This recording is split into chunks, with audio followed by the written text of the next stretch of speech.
كريم عبد العزيز بيتميز بخفة دمه وكاريزمته العالية، وفي الحلقة دي هقول لكم على أفضل 5 أفلام لكريم عبد العزيز. بس قبل ما نبدأ ما تنسوش تعملوا لايك وتدعمونا باشتراك عشان نكمل في السلسلة دي.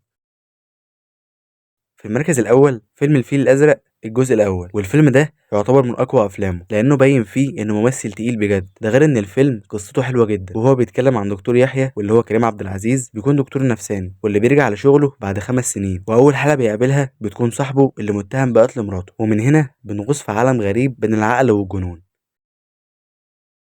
في المركز التاني فيلم الفيل الأزرق الجزء التاني، والجزء التاني يعتبر تكملة للجزء الأول. بيفضل برضه يحاول إنه يتخلص من الجن نائم، بس بطريقة أجمل وأحلى بكتير من الجزء الأول. وحتة الحبوب الزرقاء دي بتودي الفيلم في حتة تانية.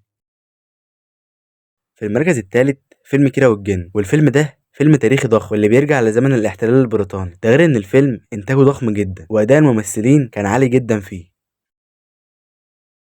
في المركز الرابع فيلم بيت الروبي، وفي الفيلم ده كريم عبد العزيز بيغير جلده تماما لانه بيعمل دور مؤثر وواقعي عن السوشيال ميديا وانها قد ايه اثرت علينا وعزلتنا تماما عن العالم الواقعي. والفيلم ده جميل جدا لانه بيتكلم عن نقطة مهمة جدا وبنعيش فيها.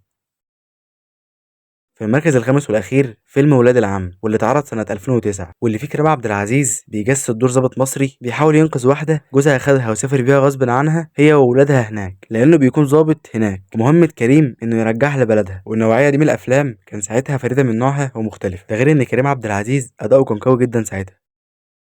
وبس كده اكون قدمت لكم افضل 5 افلام لكريم عبد العزيز. ما تنسوش تعملوا لايك واشتراك واكتبوا في التعليقات حابين الحلقات الجايه تكون عن ايه. سلام.